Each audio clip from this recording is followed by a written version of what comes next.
right then, it's time for another installment of the Don't So. Today, we're going to be talking about the Don's Playbook. This is how to run a criminal organization from an expert. So, let's get into it. Here's what you'll learn in this video. What are the three main parts of the playbook? What does the playbook actually cover?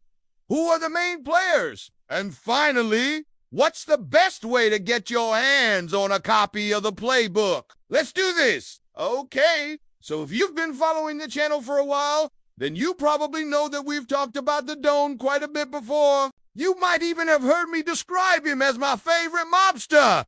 If not, well, there you go. In fact, I've had spent so much time with his story that I've had broken down his rise and fall into two separate videos. But today, we're not going to talk about Michael Corleone. We're going to talk about his dad, Don Vito Corleone. And more specifically, we're going to talk about the inner workings of his criminal empire. Now, if you're familiar with The Godfather Part 2, then you may remember a scene where young Vito Corleone returns to Italy after killing a man in...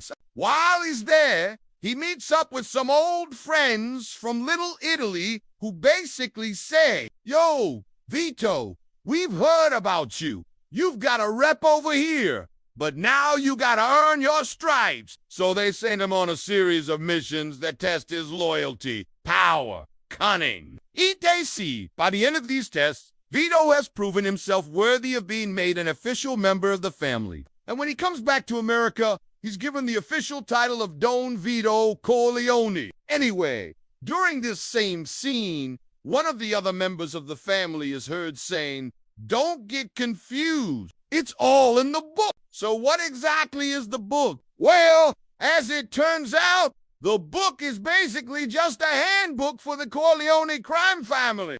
It outlines their business interests, their structure, their goals, their strategies, everything really. And because it's such a fascinating piece of fictional storytelling, I'm going to spend the rest of this video breaking it down. All right, so now that we understand what the playbook is, let's talk about what it covers. First, the playbook lays out the basic structure of the family business. Now, if you've seen any of the Godfather movies, or if you've done any research on the Mafia in general, then you already know that the family is the core unit of any crime syndicate. That's because blood ties, which are strengthened by tradition and solidified by ritual, are considered to be the strongest bonds in the Mafia world. Of course, there were also associates and other allies of the family, but those people would never be trusted as much as actual blood relatives. Also, since the family was the smallest possible unit within the organization, it was also the most easily managed. The boss could keep tabs on his immediate family members,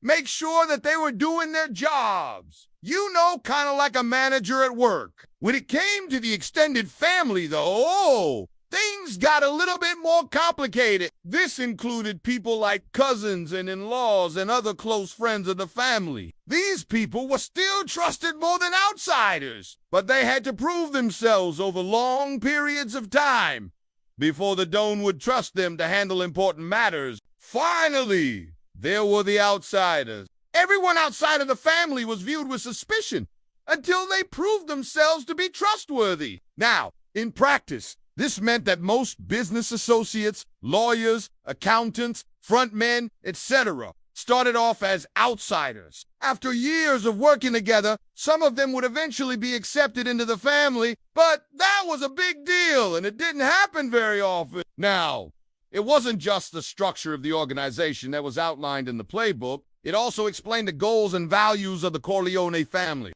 Now, despite the fact that they were criminals, the Corleones weren't just some mindless thugs looking to kill people and take their stuff. They were ambitious, intelligent individuals who wanted to build a legitimate business. As Tom Hagen famously said, "A mafia family is like a regular family. You gotta look out for each other." And that's why the Corleone family took pride in the fact that they did business with honor. They believed in personal loyalty and family first, and they were willing to do whatever it took to protect both. Also, even though they operated outside of the law, they weren't above seeking legal counsel. In fact, They had a team of lawyers on retainer whose job it was to make sure that their activities couldn't be traced back to them. And that's how the Corleone family was able to grow their criminal empire without ever getting caught. Next, the playbook covered strategy and operations. How exactly did the Corleones become the most powerful family in New York?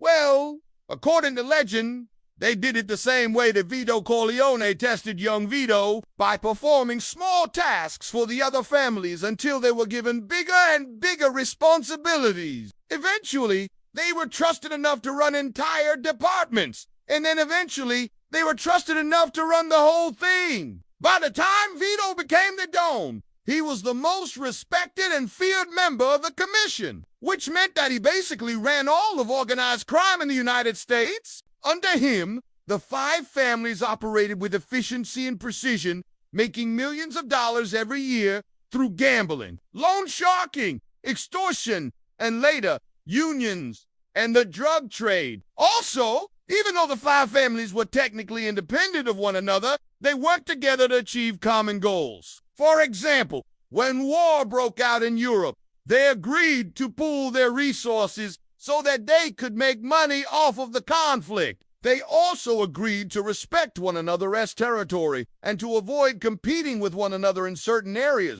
This kept the peace for the most part, and it allowed them to operate more efficiently. Finally, the playbook explained the punishments that were handed out for breaking the rules. Now, if you've watched any of the Godfather movies, then you know that there was no greater insult than being banished from the family. That's because the Mafia believed that blood ties were the strongest bonds possible, and therefore it was a grave offense to betray one's family.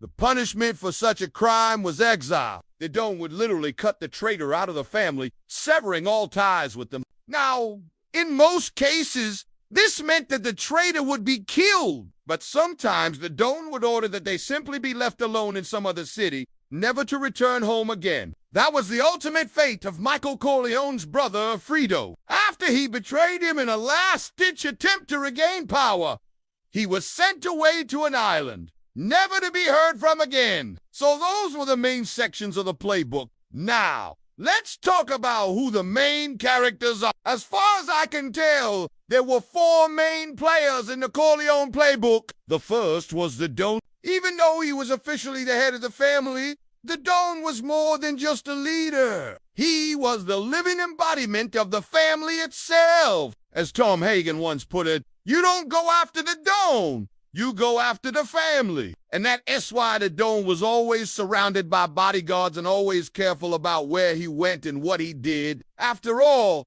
if anything happened to him, then the entire family would collapse into chaos. That's why it was so important for the Don to be strong, smart, and ruthless. He had to be able to make tough decisions quickly and efficiently. He also had to be respected and feared by everyone in the family. The next player was the consigliere, who was essentially the Don's right-hand man. He was usually an older member of the family who was trusted by the Don more than anyone else. The consigliere's job was to advise the Don on important matters and to carry out his orders. In The Godfather, the consigliere is played by Tom Hagen, who is the smartest character in the movie. He was a lawyer by trade, which made him uniquely qualified to handle the family's affairs. In addition to being smart, Hagen was also loyal and trustworthy. That's why he was the only person that the Don trusted to handle his personal affairs. Then there was the Capo Regime, who was the leader of the soldiers. The Capo was responsible for carrying out the Don's orders and keeping the family's business running smoothly.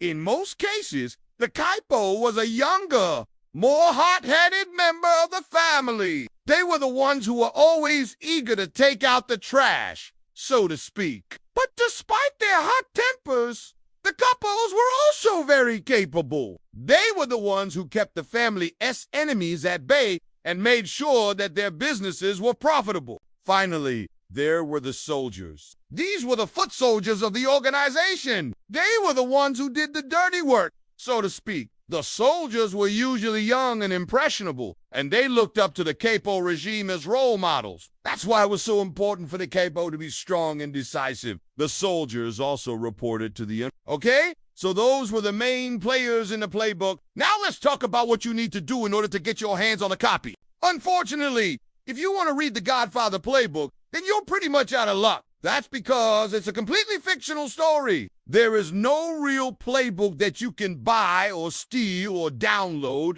However, there are some books on Mafia culture that cover similar topics. So if you want to learn more about how the Mafia works, then you should check those out. As always, stay tuned for more content. Until then, you can watch these videos right here.